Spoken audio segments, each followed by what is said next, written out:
सम्मानित साथियों, मैं संजय दास उर्फ महाप्रज्ञा आपका स्वागत करता हूं SSB blog and social work में। साथियों, आज हमारे साथ हैं हमारे मित्र और इनसे बात करेंगे। आज सबसे पहले इनका नाम जानना चाहेंगे। नाम बताएं आप। मेरा नाम मेहरबान सिंह उर्फ विवेक जाटव है। मैं ग्राम सराय, पोस्ट जलालगढ़, तहसील सबलगढ़, जिला मुरैना का निवासी हूँ। मैं पॉलिटेक्निक में पढ़ता हूँ और रेलवे में अप्रेंटिस भी करता हूँ।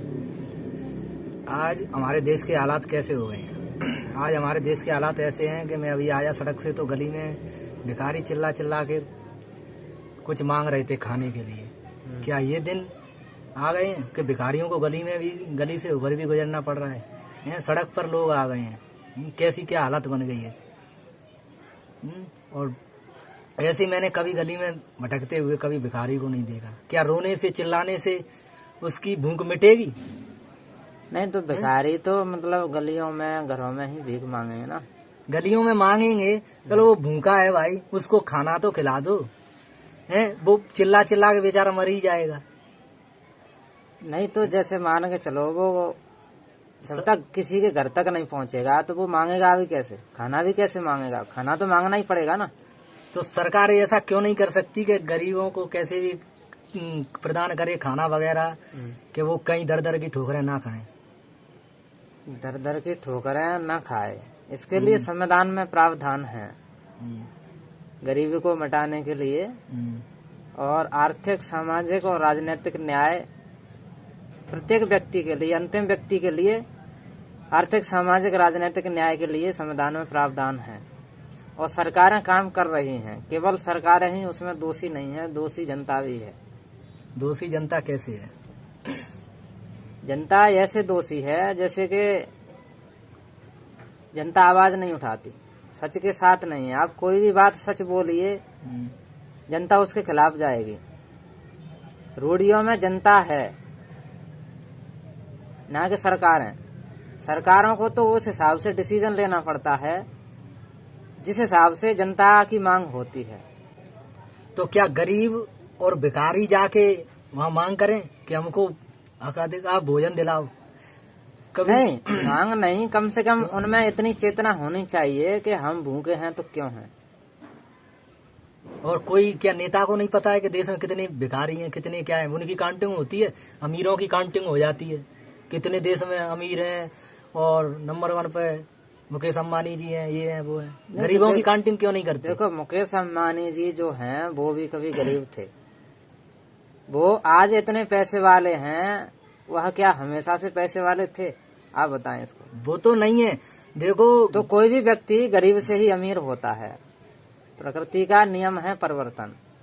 अमीर व्यक्ति गरीब भी बन सकता है, गरीब व्यक्ति अमीर भी बन सकता है। उसके लिए प्रयास करना ही पड़ेगा। देखो, संघर्ष तो जीवन में है। वो तो कहा है कि आप गरीब घर में पैदा हुए, ये आपकी गलती नहीं है, लेकिन आप गरीब रहकर मर जाएं, ये आपकी गलती है। परंतु आज भी भारत की देख लो दशा क्या है। 70% लोग गांव में रहते हैं और किसान हैं। किसान का बेटा कर्ज में जन्म लेता है और कर्ज में ही बड़ा होता है और कर्ज में ही मर क्यों जाता है? इसलिए मर जाता है। उन सब के पीछे रूढ़ी और कुरीति है, न कि सरकार जिम्मेदार है।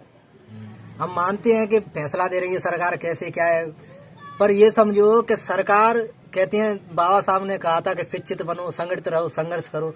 क्या शिक्षित होकर रोजगार मिल रहा है? देखो, क्या शिक्षा रोजगार की जननी है? शिक्षा रोजगार की जननी है, इसको कोई बदल नहीं सकता।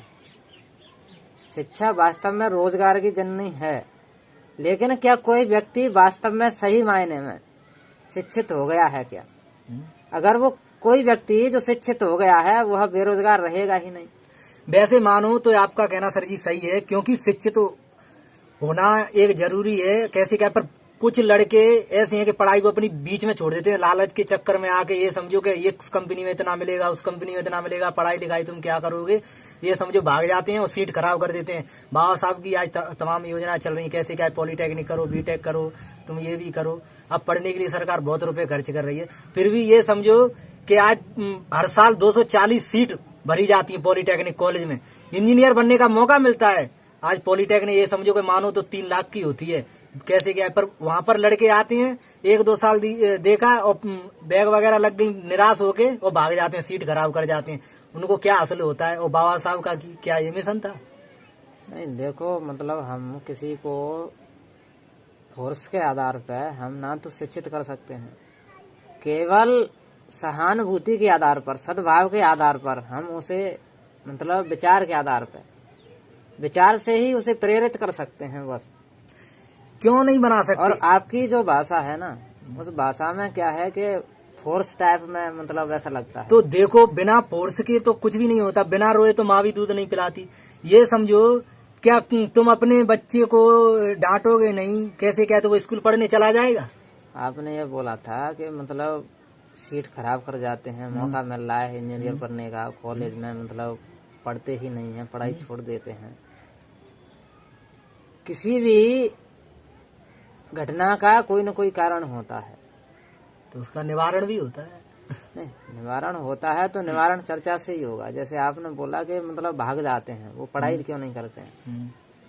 कुछ मजबूरियां ऐसी होती हैं कि व्यक्ति उसे कर नहीं सकता।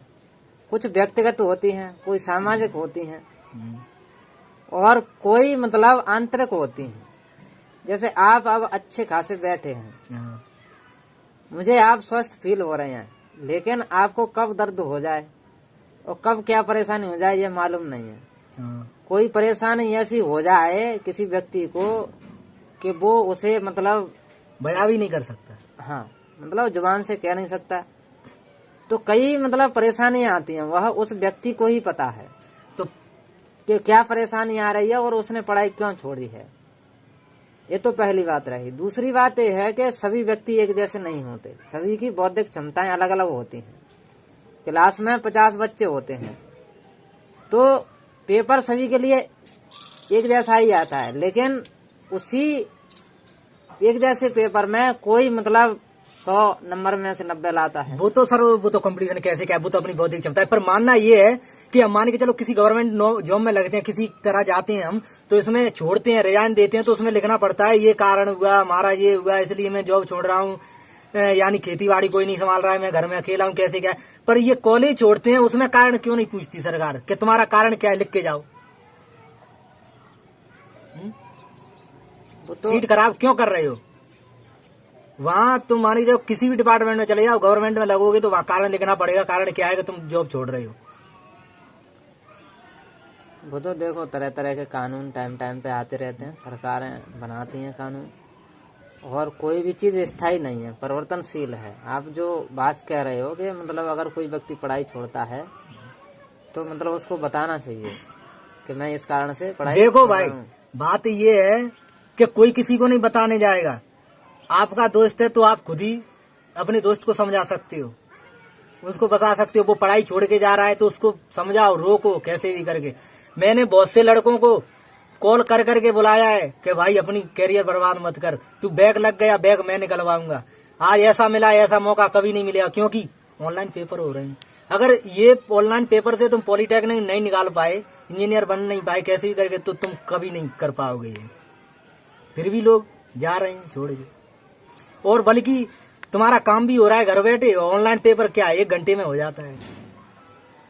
अब कह रहे हैं कि बाबा साहब का मकसद कैसे पूरा होगा? ऐसे तो मुझे होता दिख नहीं रहा है, क्योंकि लोगों में शिक्षित बनने की भावना ही नहीं है। तो कुल मिला के बात मतलब स्वयं के ऊपर ही है ना। हम स्वयं में बदलाव करेंगे तभी तो बदलाव होगा। देखो, स्वयं में हम जानते हैं बदलाव, हमने कॉलेज नहीं छोड़ी, कैसे क्या है, हम स्वयं में बदलाव, हम टिके हैं, डटे हैं। फाइनल ईयर चल रहा है, पर बहुत से फर्स्ट ईयर में ही चले गए, सीट खराब करेंगे। तो हमें उनको डांटना है कैसे भी करके। और आप कह रहे हो कि फोर्स करके किसी को डांट नहीं सकते, क्यों नहीं डांट सकते? क्या उसने सीट खराब नहीं करी है? क्या उसने खाया नहीं है? तो आप दूसरों के घर खाने जाओगे, कैसे क्या है, कल वो बंदा आ गया तुम उसको खिलाओगे नहीं? कह दोगे भाई मेरे पास नहीं है, भाग जा। क्या सरकार का पैसा फालतू समझा हुआ है? ये सरकार का नहीं बल्कि जनता का है।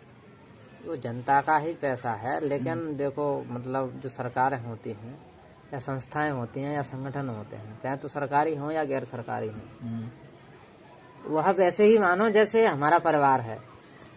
हमारे परिवार में भी कुछ सदस्य ऐसे होते हैं कि जो कमा के खाते हैं, कुछ सदस्य ऐसे होते हैं कि जो अच्छे तरीके से कार्य नहीं कर सकते, लेकिन 5 या 10 लोग हमारे परिवार में हैं तो एक व्यक्ति को हम चला सकते हैं। ऐसे व्यक्ति को कोई परेशानी नहीं आती। तो मतलब सभी तरह के लोग होते हैं देश में, कॉलेज में, विद्यालय में, परिवार में, समाज में, सभी तरह के होते हैं। देखो सभी तरह के नहीं हैं। होते। ये बताओ, आप कह रहे हो कि सभी तरह के लोग होते हैं, कैसे क्या है?